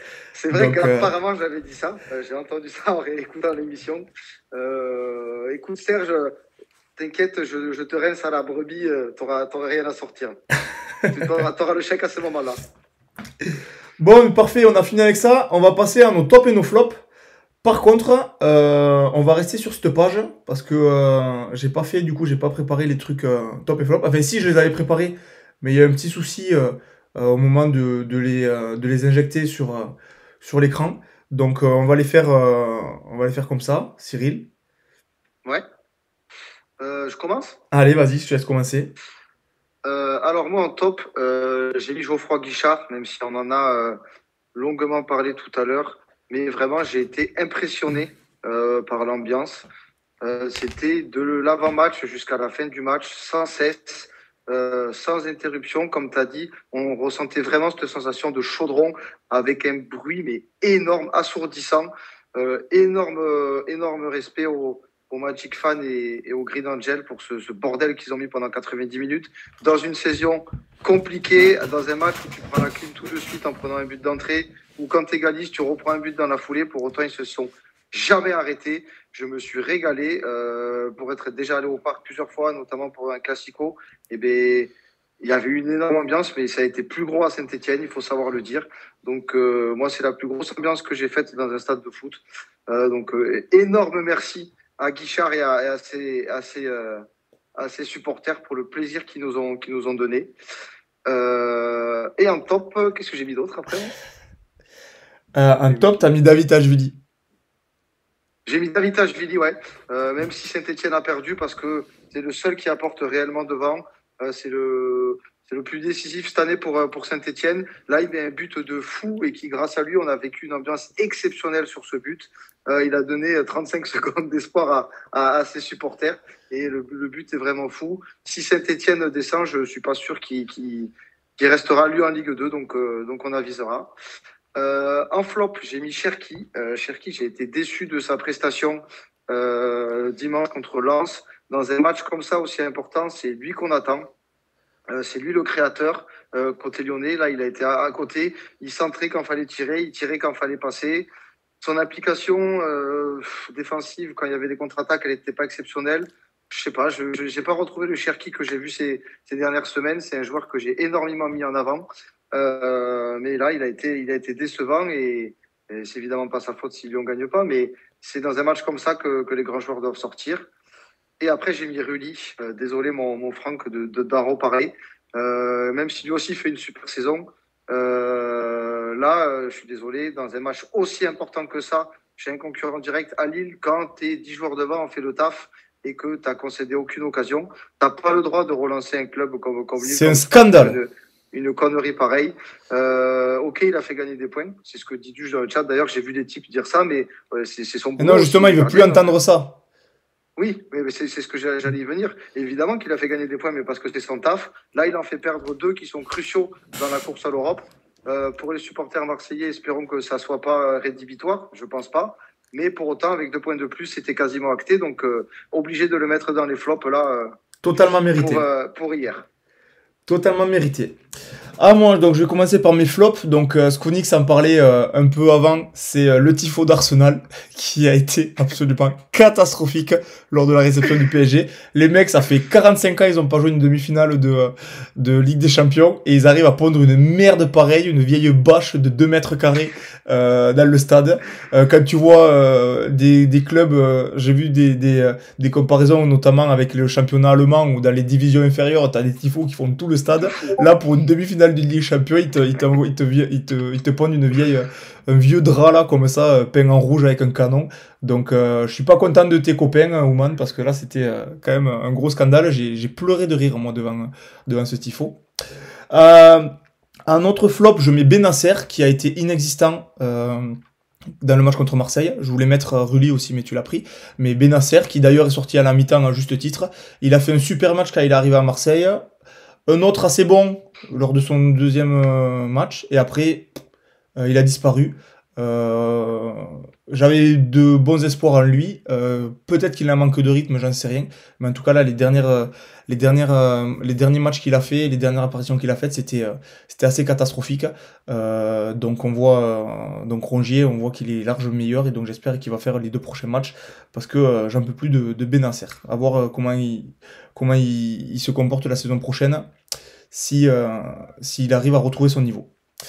Après, en top, j'ai mis Anthony, du coup, notre bon vieux Anthony, qui revit depuis qu'il est au Betis Séville et qu'il a mis un but exceptionnel à la 91e minute pour donner la victoire au Betis Séville. Betis Séville qui recolle à Villarreal dans le haut du classement en Liga et qui peuvent encore espérer se qualifier pour l'Europa League. Ils sont du coup 6e à 1 ou 2 points de Villarreal juste. Donc ça va. Et Oman, oui, attends, je vais revenir du coup sur tes tops et flops. Donc voilà, tu vas expliquer le contexte peut-être, Cyril?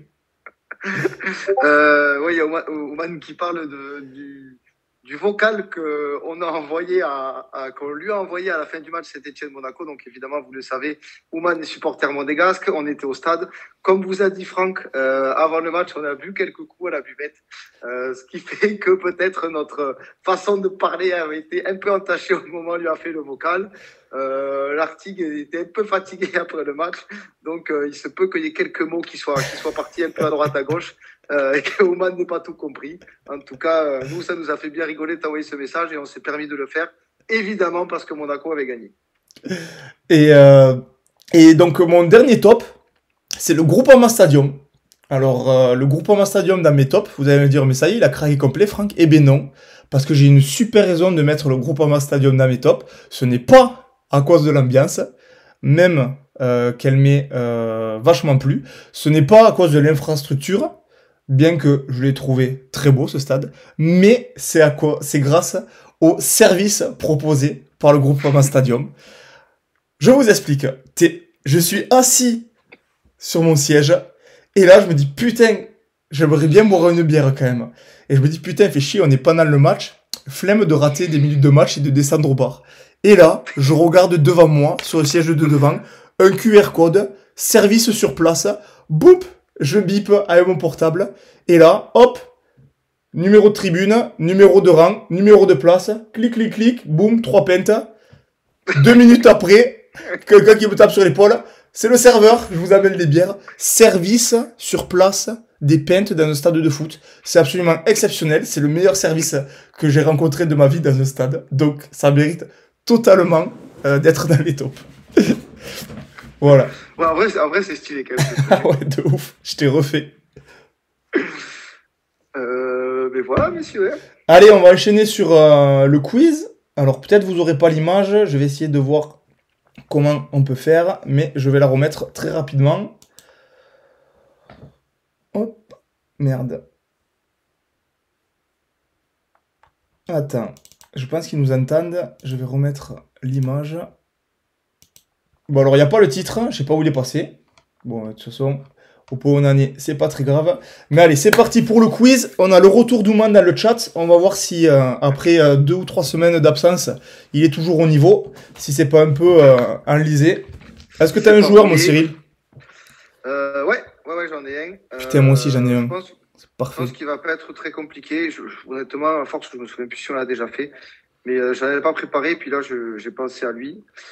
Donc... Je te laisse surveiller le chat. Ouais, vas-y. Je démarre ma carrière en 2010 au FC Sochaux Montbéliard. 2010-2014 Sochaux. 2014-2015 Bursaspor. 2015-2018 Villarreal. 2018-2021 Beijing. Sur la saison 2022, il joue à Marseille. 2022-2023 Olympiakos. 2023-2024. Bakambu. Bakambu. Ah, mais il y a Thibaut qui l'a dit dans le chat, on l'a trouvé en même temps. Mais Bakambu, voilà. Le passage Chine-Marseille, il n'y en a pas 50 de toute façon. Bravo Thibaut. C'est bel et bien Bakambu. Et il me semble qu'on l'avait fait, mais l'année dernière. Peut-être, mais à force, je suis perdu sur ce qui a été fait, moi. Allez, attends. Moi aussi, j'en ai un. Je pense qu'il peut être pas mal. Nico qui a mis une belle pique à Oman dans le chat en disant et, tant que Google existera, il sera là pour le quiz. Eh bien, mon Nico, écoute bien ça parce que c'est pour toi. Je commence ma carrière en 1997 à l'Olympique Lyonnais et j'y reste jusqu'en 2000. En 2000, je signe à West Ham United jusqu'en 2003. En 2003, je signe à Tottenham et je reste jusqu'en 2005. 2005-2012, Séville. Et 2012-2013, Beijing. C'est pas mal branque. Donc 97-2000, Lyon. 2000-2003, West Ham. 2003-2005, Tottenham. 2005-2012, Séville. Et 2012-2013, Beijing.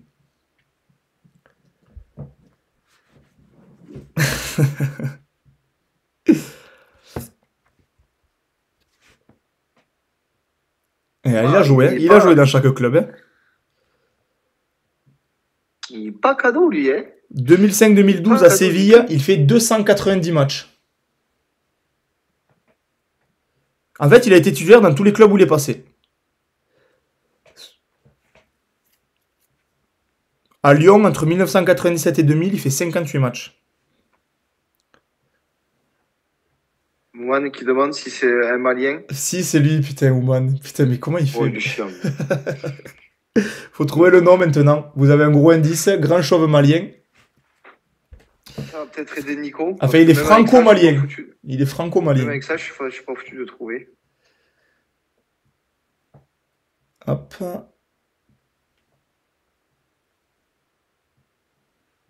Oh, j'avais pas vu Duche, effectivement. Effectivement. C'est presque ça. Il dit Konaté, c'est Kanouté. Waouh! Kanouté. Il vient de le dire. Ouais, exactement. Je l'aurais jamais trouvé. Kanouté, le bon vieux Frédéric Kanouté. Incroyable que tu le sortes. Ah ouais.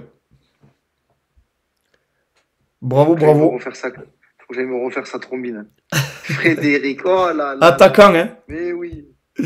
Mais oui. Ouais, il a scoré quand même. Hein. À Séville, il marquait. Ouais, exact. Bravo au Duche, comme il dit, pour une fois, tu y étais presque. C'est grâce à toi qu'il a trouvé. Et bien voilà, on est bon, hein. Et bien ouais, on est bon. On est bon. 22h45, l'émission aura duré 1h30. Hop. Ouais. Tranquillou. Merci à tous dans le chat, hein. Duche, Serge, Ouman, Nico, Thibaut.